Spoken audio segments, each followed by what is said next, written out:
You wake up. Before you even open your eyes, it's there. That low, flat weight sitting on your chest. Not grief, exactly. Not fear.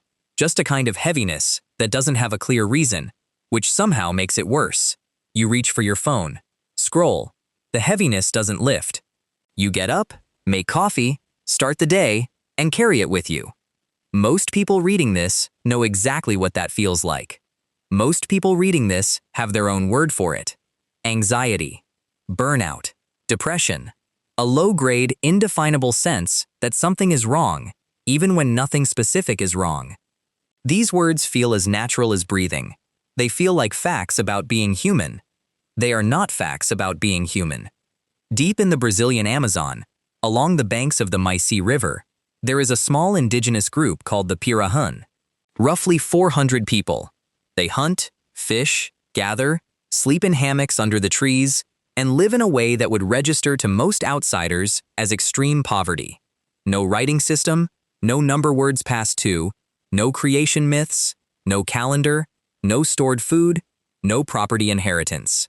And yet researchers who have lived among them consistently report the same thing, a thing that sounds impossible until you sit with it long enough. The Pirahã are, by observable measure, among the most contented people ever documented. Laughter is constant. Anxiety about the future is essentially absent. And depression, as a chronic background condition, as the ambient suffering that has become so normal in wealthy industrialized nations that we barely question it, that appears, genuinely, not to exist among them. The word for it doesn't exist because the experience itself doesn't exist. The question is why? And the answer is going to make you look very differently at the life you consider normal. There are roughly 300 million people worldwide currently living with depression. That figure comes from the World Health Organization. The United States spends more than $210 billion per year managing mental health conditions. Antidepressant prescriptions have roughly doubled across wealthy nations in the past decade. These are the statistics of a species that is, by most material measures, the most comfortable and medically advanced in its own history, and is simultaneously suffering a documented, accelerating collapse in psychological well-being. The gap between how good we should theoretically feel and how good we actually feel is one of the defining puzzles of modern life. The Pirahã didn't set out to solve that puzzle. They don't know the puzzle exists, but the way they live might be the closest thing to an answer that anyone has found. Let's start with what the Pirahã actually are, because the story of how the outside world discovered them is itself extraordinary. Daniel Everett is an American linguist who first traveled to the Pirahã in the late 1970s. He went as a Christian missionary. His goal was to translate the Bible into Pirahã so that they could receive the gospel. He spent decades living with them, learning their language to a depth no outsider before or since has matched. And what happened to him over those decades is one of the stranger intellectual journeys in modern linguistics. The Pirahã didn't convert. Daniel Everett did. Not to their religion, they don't have one in any formal sense, but to their way of seeing. He eventually left the church, left his marriage, and dedicated the rest of his career to documenting what he had witnessed. His conclusions were so radical, they set off one of the most heated debates in the history of modern linguistics, a debate that is still ongoing today. Because the Pirahã language isn't just unusual, it is, according to Everett's analysis, a direct violation of what Noam Chomsky, the most influential linguist of the 20th century, argued was universal to all human languages. Chomsky's theory of universal grammar holds that all human languages share a deep structural feature called recursion, the ability to embed one clause inside another, to say things like, "She said that he believed that it was true." This nesting capacity is, in Chomsky's framework, the cognitive foundation of language itself. The Pirahã language does not have recursion, not as a stylistic choice. It simply is not structurally available. Sentences describe immediate, observable reality. They stay close to the surface of what is present and real. Everett published this in 2005, and the reaction was roughly equivalent to publishing a paper claiming to have found a mammal that doesn't breathe. Ferocious debate. The biggest names in cognitive science lined up on both sides. It hasn't been resolved, but the underlying data has not been seriously disputed. And here is where it starts to get interesting for our purposes. Because the absence of recursion in the Pirahã language is not just a grammatical quirk, it is the surface expression of something much deeper, something that Everett eventually named after years of trying to understand what was actually organizing Pirahã culture. He called it the Immediacy of Experience principle. The Pirahã live in the present. Not as a spiritual practice, not as a philosophy they chose, but as a value so total and so structural that it shapes the language, the social norms, the memory practices, the sleep patterns, and what can and cannot be expressed out loud. They do not talk about things that happened before living memory. They don't tell stories about ancestors. They don't have creation myths. They don't make plans that extend beyond the next day or two. They don't store food for future scarcity. The future is not a place they mentally inhabit. Now, stop for a second and think about how much of your suffering is located in time. Not in right now. Right now, reading this, you are physically fine. You are not in immediate pain. You are not being chased by something. The suffering that most people in wealthy countries experience most of the time is not a response to what is happening. It is a response to what happened, or what might happen, or what should have happened differently, or what will never happen. Depression, at its neurological core, is often described as a kind of temporal collapse, a brain that has gotten stuck in the past or fixed on an imagined future that looks hopeless. Anxiety is almost entirely future-based. Rumination is past-based. The present, actual present, is almost never where the suffering lives. The Pirahã have structured an entire society around not going to those places, not as a coping mechanism, not because they are emotionally underdeveloped, but because their culture treats the present as the only real thing and treats speculation about abstract time as something close to a category error, something you simply don't do, in the same way you don't try to describe a color that doesn't exist. Here's where it gets even stranger. The Pirahã sleep in short bursts throughout the day and night, sometimes as little as 20 minutes at a stretch, never more than a couple of hours. There is no nightly sleep consolidation, no bedtime, no 8-hour block of unconsciousness. They doze when they're tired, wake when they're not, and cycle in and out of sleep across the full 24 hours. Everett initially thought this was a practical adaptation, staying semi-alert to predators and river conditions. That's probably part of it. But he noticed something else. The Pirahã don't seem to distinguish sharply between sleep and waking as two fundamentally different states. Dreams are discussed as experiences that happened. A Pirahã who has a vivid experience during sleep will describe it using the same language they use for things they saw while awake. The perceived and the dreamed are not categorically separated, which sounds like confusion until you realize what it accomplishes. There is no long dark night of the soul if the soul doesn't spend hours alone in the dark. There is no 3 a.m. spiral if you're not lying there for 6 hours with nowhere to go. The architecture of their sleep is the architecture of their presence. Continuous, unbothered contact with the living world. And then there is the laughter. Every researcher who has spent significant time with the Pirahã mentions it. The laughter is constant and inexplicable and contagious, and sometimes, to outside ears, entirely inappropriate. They laugh when they're telling you about something terrifying. They laugh when a hunt fails. They laugh at their own discomfort, not in a performative way, not to cover something darker.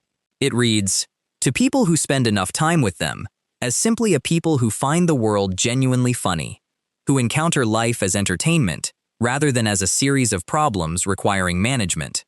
One anthropologist described spending time with them as inhabiting a different emotional atmosphere entirely, as if the air itself had a different density. This is not sainthood. The Pirahã are not uniformly peaceful. They have conflicts, jealousy, and rage. They experience grief when people die, though they process it differently, swiftly, communally, without the prolonged anticipatory dread that often surrounds death in modern societies. Children die sometimes, and it is not met with indifference, but the chronic low-level misery that industrialized populations treat as simply part of the human condition, the ambient sadness, the free-floating anxiety, the exhaustion without a single cause, that appears to be genuinely absent. Not suppressed, absent. There's a specific feature of Pirahã life that researchers believe may be doing a significant amount of this emotional work, And it has nothing to do with language or sleep. It has to do with what they refuse. The Pirahã will not store food. This is not poverty. This is not inability. It is a deliberate cultural value. When a hunt is successful and there is more meat than can be eaten, the excess is given away, shared, consumed immediately, or left. The Pirahã have been observed, on multiple occasions, allowing food to rot rather than store it. Outsiders who have tried to introduce the concept of food storage have consistently found it ignored or actively rejected. The idea that you would accumulate today against the possibility of tomorrow appears to register to the Pirahã as something between strange and slightly troubling. Now here is the thing about this. Modern behavioral economics and psychology have spent decades documenting what is sometimes called the hedonic treadmill, the consistent human tendency to adapt to improvements in circumstances and return to a baseline emotional state. You get the raise, you feel better for a few months, and then you feel roughly the same as before. The gains don't stick because the comparison point moves. And one of the primary drivers of that comparison point is accumulation. The more you have, the more you have to protect, the more you have to potentially lose, the more you can measure yourself against what others have. Storage is not neutral. Having things creates an ongoing relationship with those things that includes anxiety about keeping them and fear about losing them. The Pirahã have excised that entire loop, not because they are spiritually evolved, because their culture, over generations, built a wall around it and decided not to go there. The present moment abundance of a successful hunt is experienced fully, shared completely, and then released. The next hunt is its own event. The future scarcity is not today's problem. And in a functioning ecosystem, the food generally appears. Not always, not without effort. But the strategy works, and more importantly, it works without the chronic background activation of the threat response system that storing and protecting and worrying about resources requires. You have probably heard of cortisol. It is the primary stress hormone in the human body, extraordinarily useful in acute situations. It sharpens focus, floods muscles with glucose, prepares you for immediate action. The problem is that it evolved for short-term threats that required a response and then ended. It did not evolve for the kind of sustained, low-grade, never-quite-resolving stress that characterizes modern life. Mortgage anxiety, career uncertainty, social comparison, the ambient awareness that things could go wrong at any indefinite future point. Chronic cortisol elevation is associated with depression, anxiety disorders, impaired immune function, and accelerated cognitive aging.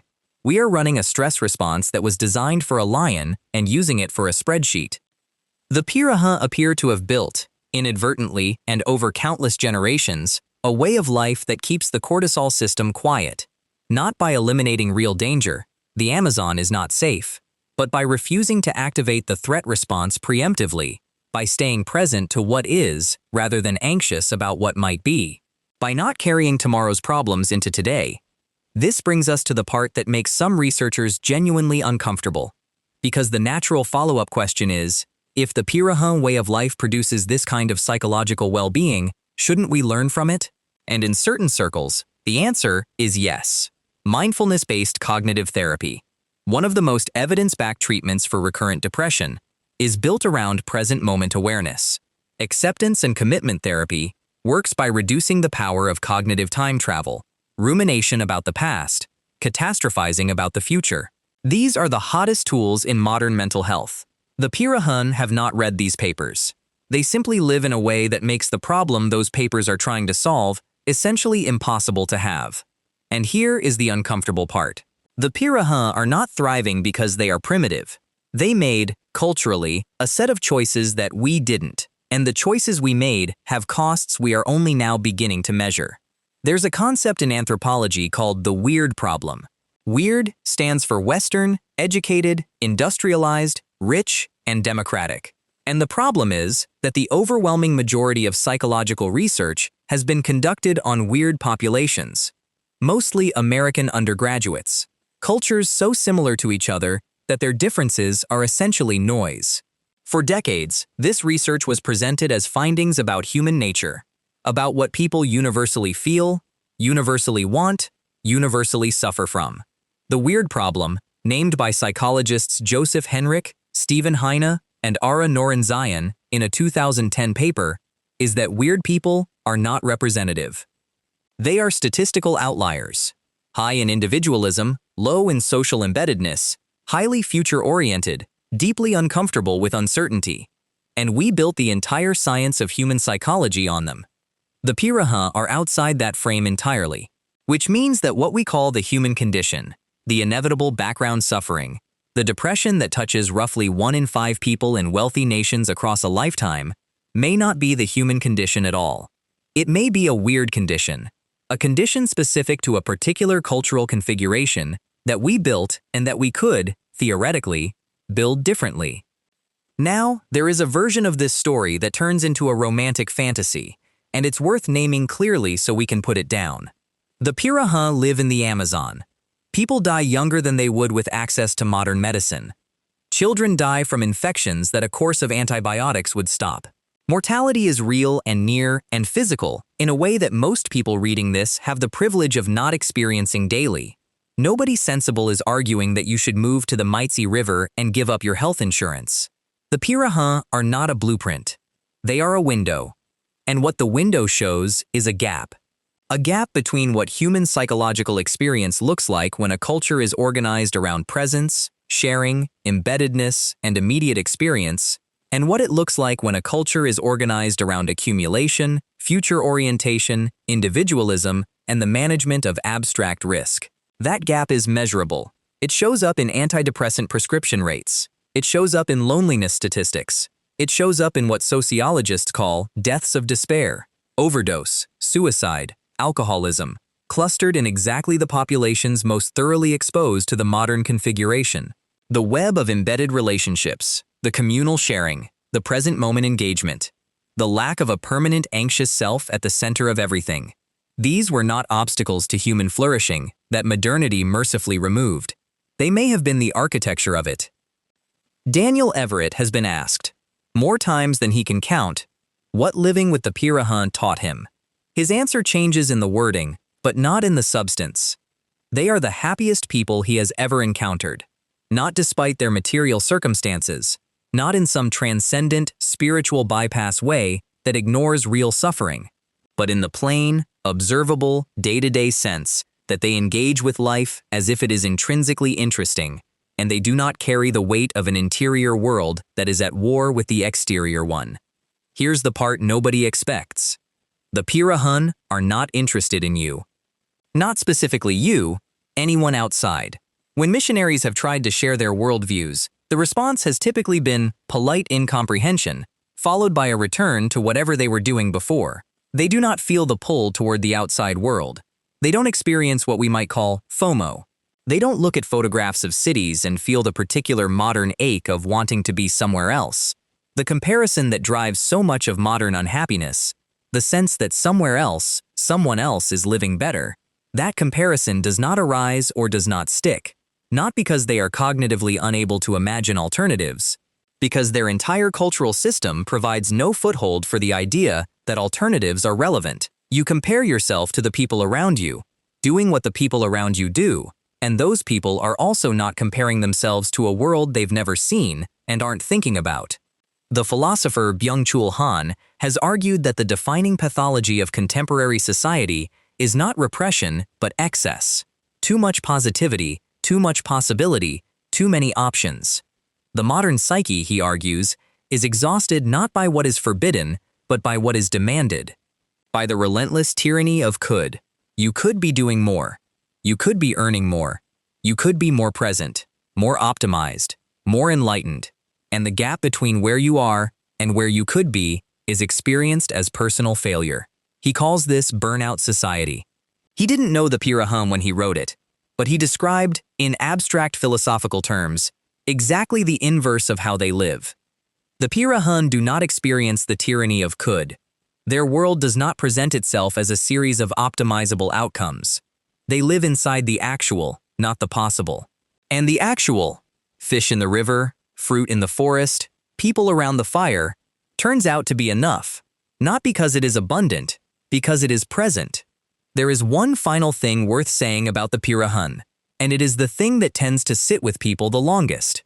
The Pirahã have a word that is often translated as, "Don't worry about it," or "It's fine," or, more literally, something like, "There is no problem here." The word is Xibipíío. It comes up in situations where an outsider might expect anxiety, or grief, or frustration, a hunt that returned empty, a child who is sick, a plan that fell apart. Xibipíío. It is not denial. It is not the performance of calm over genuine distress.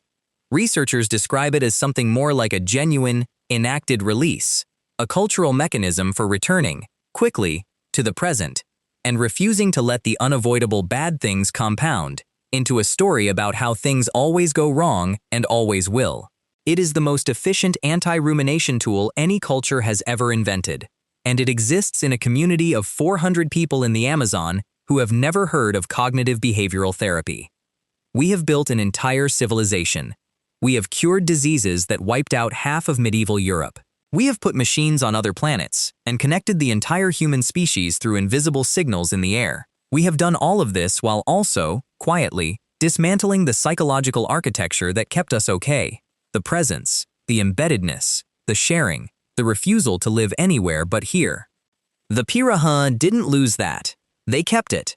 They built a whole language around it.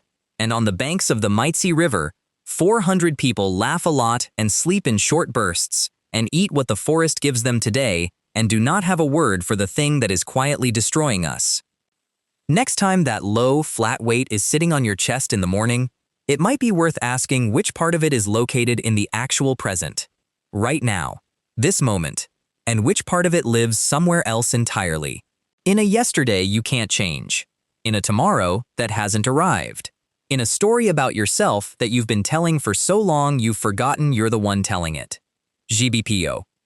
If this made you think of something, a habit you've noticed in yourself, a way your own life is organized around the future rather than the present, or just a reaction to the Pirahã you can't quite put into words, drop it in the comments. I read all of them.